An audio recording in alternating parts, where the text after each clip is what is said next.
नमस्कार, आदाब और सत श्री अकाल। मैं हूँ आपके साथ हर्षिता। हम बचपन से ही महाभारत की कथा सुनते आए हैं और हम सब ये जानते हैं कि श्रीमद् भगवद गीता के हर अध्याय हमें कुछ ना कुछ सिखाता है। ऐसा ही एक अध्याय जिसमें श्री कृष्ण और कर्ण के संवाद का वर्णन किया है, उसमें भी हमें कुछ ना कुछ सीख ज़रूर मिली है। वही संवाद आज मैं आपके सामने प्रस्तुत करने जा रही हूँ।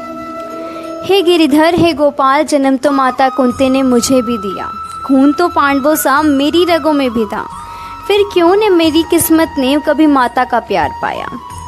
भले ही मैं पूरी जिंदगी अपने वर्ण से अनभिज्ञ रहा, 5 पांडवों में छठा मैं भी एक क्षत्रिय पांडव था, फिर क्यों ना मैं कभी गुरु द्रोण का शिष्य बन पाया। हे नारायण, हे वासुदेव, मेरी किस्मत का खेल तो देखो, जिंदगी के हर मोड़ पर मैंने हमेशा कुछ ना कुछ खोया, फिर गुरु से विस्मृति का श्राप और द्रौपदी स्वयंवर में अपमान मेरी ही किस्मत ने क्यों पाया। हे हरि, हे यशोदा नंदन, अगर आज मैं इस युद्ध भूमि का हिस्सा बन पाया तो सिर्फ मित्र दुर्योधन की कृपा से, फिर पांडवों के विरुद्ध लड़ते देख क्यों दुनिया ने मुझे गलत साबित किया। हे अंगराज कर्ण, जीवन जीने का हक मेरा भी था, फिर क्यों मेरे जन्म से पहले ही मौत मेरा इंतज़ार कर रही थी। माता पिता के प्यार पर हक तो मेरा भी था, फिर क्यों उनके कोमल स्पर्श से पहले ही मेरे भाग्य में मेरे ही मामा की कठोरता थी। निरापद बचपन गुजारने का हक मेरा भी था अंगराज, फिर क्यों मेरे बालावस्था से ही मुझे अपनी ज़िंदगी दांव पर लगानी पड़ी थी। हे वृषाली पति कर्ण, अपने प्रेयसी से विवाह करने का हक मेरा भी था, फिर क्यों मेरी प्रीत सच्ची होने पर भी मेरी प्रारब्ध मेरी इच्छा के विरुद्ध था।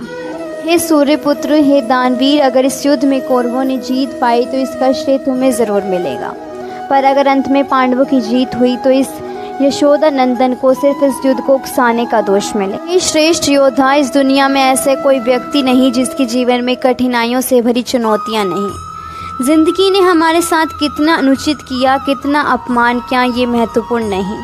अगर कुछ महत्वपूर्ण है तो उस समय हमने उन परिस्थितियों पर कैसी प्रतिक्रिया दी। जीवन में यदि कुछ सत्य है तो वो है धर्म। जिंदगी भले जितनी भी कठोर हो, हमें हमेशा धर्म के मार्ग पर चलना चाहिए।